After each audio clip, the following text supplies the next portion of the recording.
Bonjour, bonsoir camarades, selon votre lieu de résidence. Camarade Seydou Kalafou du MPF France CFA, Mouvement panafricain de rejet de France CFA. Une vidéo de quelques minutes pour parler de la convocation de nos chefs d'État par Emmanuel Macron. Suite à la recrudescence du sentiment anti-français partout au Sahel, Macron convoque nos chefs d'État, les présidents du G5 Sahel,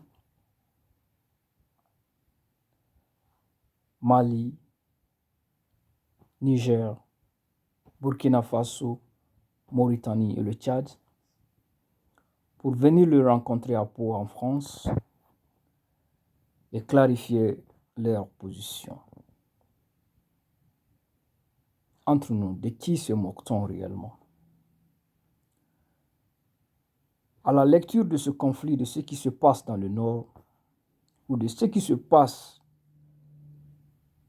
dans le nord du Mali et les pays frontaliers, que ce soit le Niger, le Burkina Faso ou encore la Mauritanie, qui doit réellement s'expliquer devant de sa conduite à la population du Sahel et surtout aux victimes de cette guerre imposée.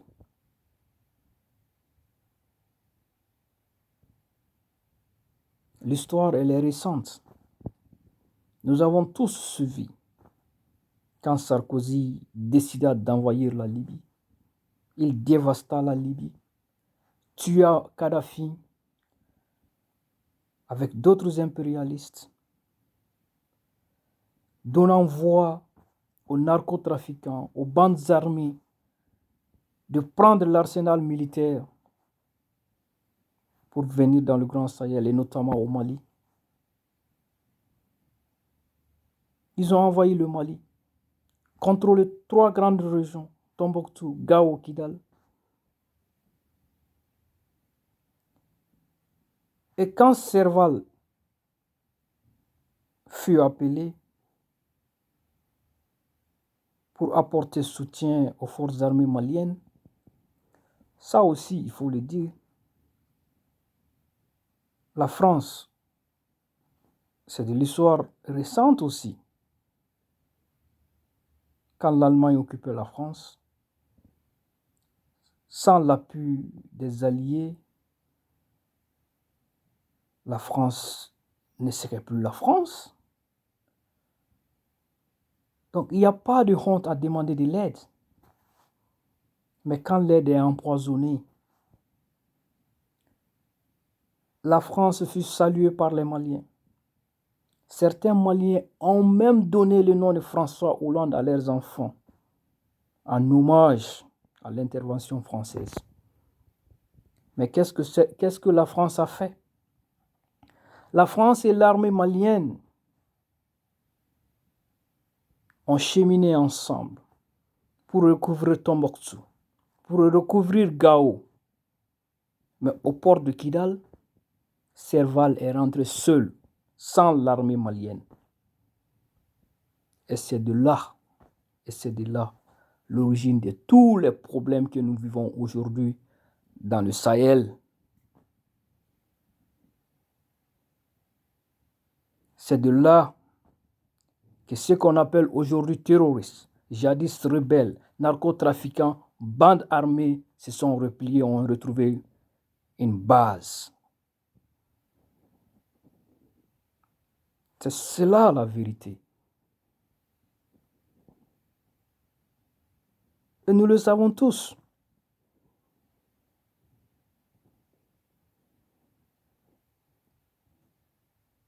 Et c'est en ce moment que le peuple malien s'est senti humilié, que le peuple malien s'est senti trahi. Si l'armée française était rentrée avec l'armée malienne à Kidal, aujourd'hui le problème serait résolu.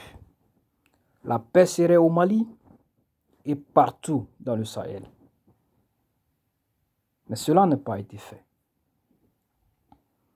Et après, de ramification en ramification, nous avons MINUSMA, nous avons Barkhane,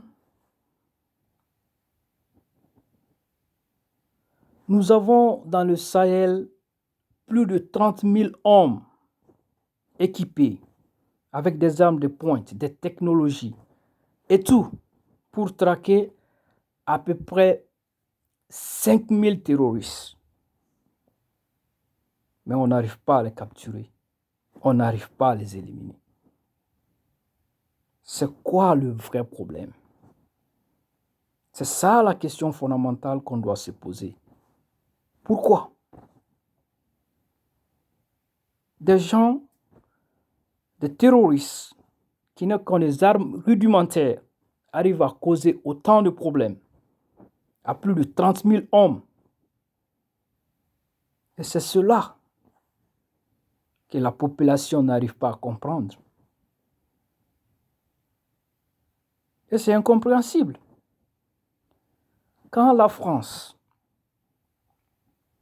voit les attaques rebelles contre Idriss Déby, il pilonne ces rebelles, entre guillemets, il les appelle terroristes aussi. Il voit ceux-là. Mais il ne voit pas ceux du Mali qui attaquent des camps, tuent par dizaines et disparaissent dans la nature. C'est cela qu'on n'arrive pas à comprendre. Vous savez, nous le savons tous,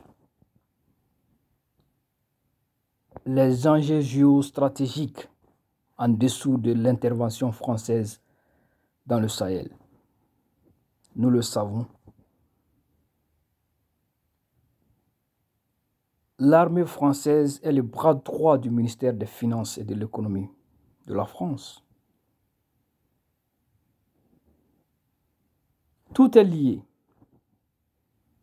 C'est de la France-Afrique. C'est la question du franc CFA. Tout est lié.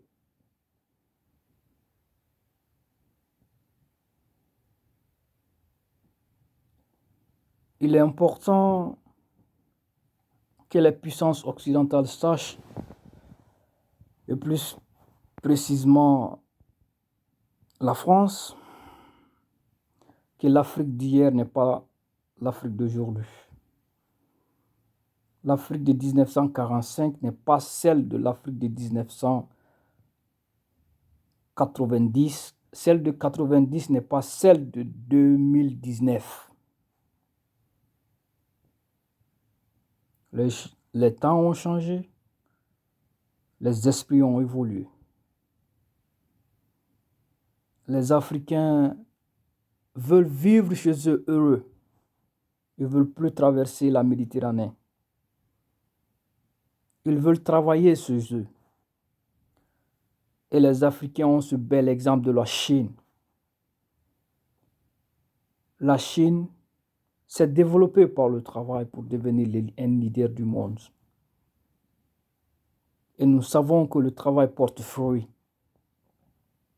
La Chine n'a exploité aucun pays pour être là où il est aujourd'hui. Nous voulons vivre heureux chez nous. Vous savez, l'ascenseur ne fait pas seulement que monter, il descend aussi. Vous avez autant gagné en Afrique. Il est temps de revoir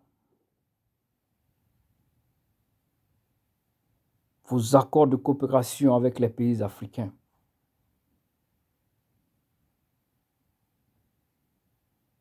Nous voulons tout simplement vivre heureux chez nous. Comment travailler dans l'insécurité, dans des conflits interminables? Comment travailler quand on n'arrive pas à avoir de l'emprunt? Parce que vous dictez, quand l'Union européenne, la Banque centrale européenne, dicte à travers sa politique monétaire des conditions qui font que dans la zone CFA en Afrique francophone, on ne peut pas avoir de crédit.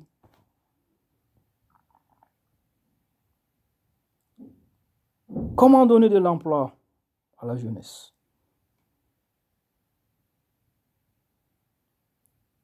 L'Afrique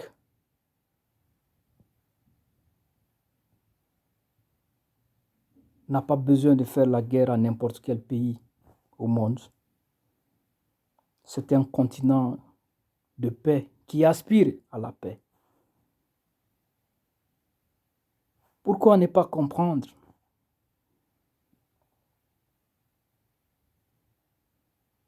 Venez avec sincérité. Travaillons ensemble main dans la main pour que nous aussi on puisse développer nos pays dans la sincérité, dans l'humanisme, plutôt que ce braquage.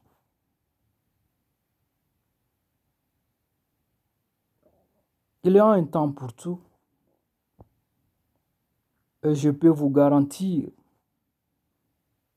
que la jeunesse actuelle en Afrique, elle en a marre. Elle en a marre. Il est important que vous le sachiez. Il est très important.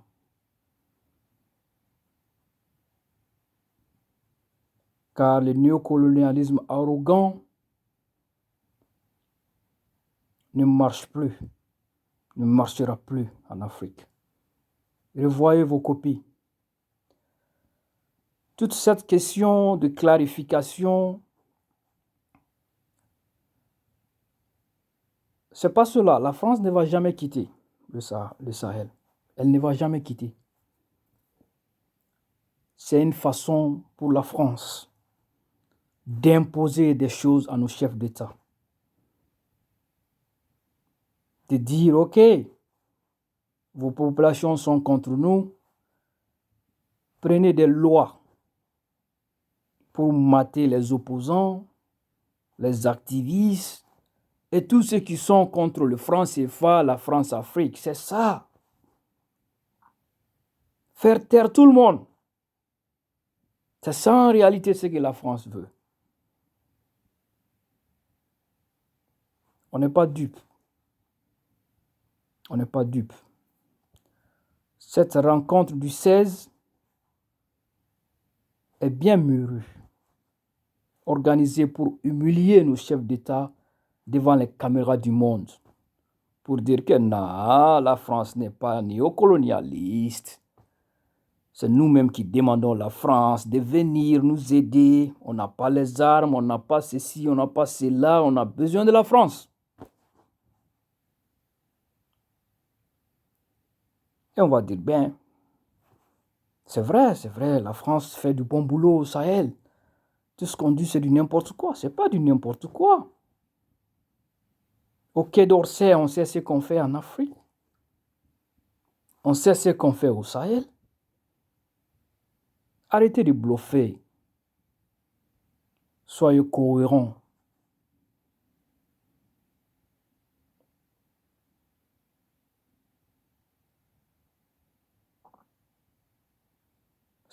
Sans cohérence dans vos politiques, ce sentiment anti-français ne fera qu'agrandir. Ça prendra des ascenseurs. C'est dans la rue. Ça sera le boycott, l'arme économique, ainsi de suite. La jeunesse actuelle est déterminée et elle ne reculera jamais. Elle ne reculera jamais. Aux chefs d'État de comprendre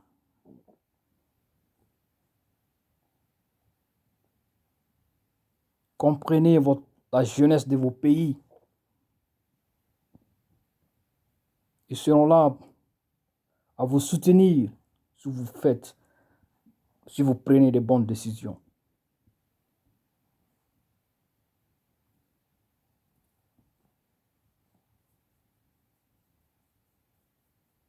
Les choses ne sont plus les mêmes. Non.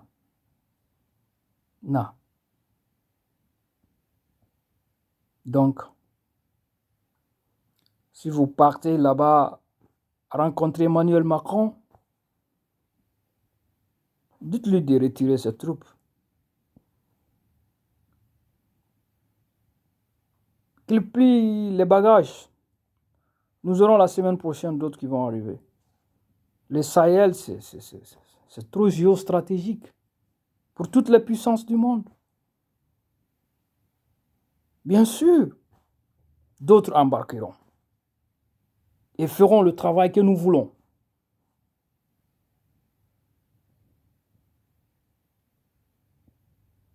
Entamons le dialogue inclusif dans nos pays.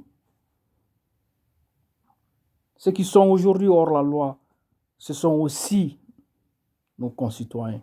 Échangeons avec eux, parlons avec eux et mettons fin à ces conflits. L'Afrique n'a plus besoin de crépitement d'armes. Tout ce qu'on a besoin, c'est développer nos pays, développer nos pays, développer nos pays, c'est tout. Pas de crépitement d'armes.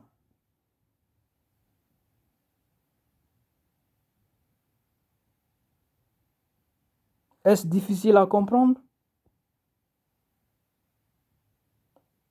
Mais pour des intérêts impérialistes, on fout la mer partout.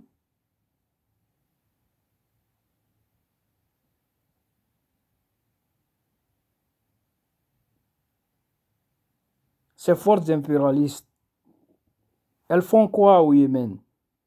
Yémen, le pays le plus pauvre dans le Moyen-Orient, ils font quoi là-bas? Ces pays font quoi là-bas?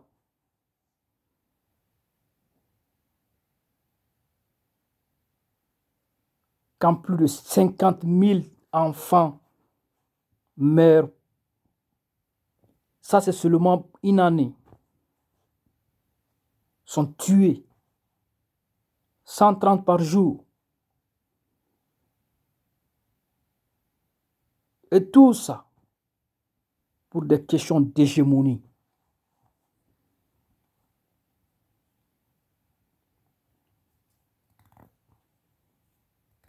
L'Arabie Saoudite d'un côté avec sa coalition, et aucun de ces pays ne fabrique des armes. Et de l'autre côté, nous avons l'Iran parce qu'ils sont hostiles, patati patata, on bousille, on tue tout le monde. Et des années. Le monde n'a jamais été aussi développé, aussi riche en technologie, everything, mais nous nous comportons toujours comme des animaux. Excusez-moi, mais c'est la vérité. La loi du plus fort est toujours la meilleure, la plus résonnante. Il faut que les choses changent. Et en Afrique, nous sommes déterminés pour changer les choses. Et elles vont changer. Je vous remercie. Bye.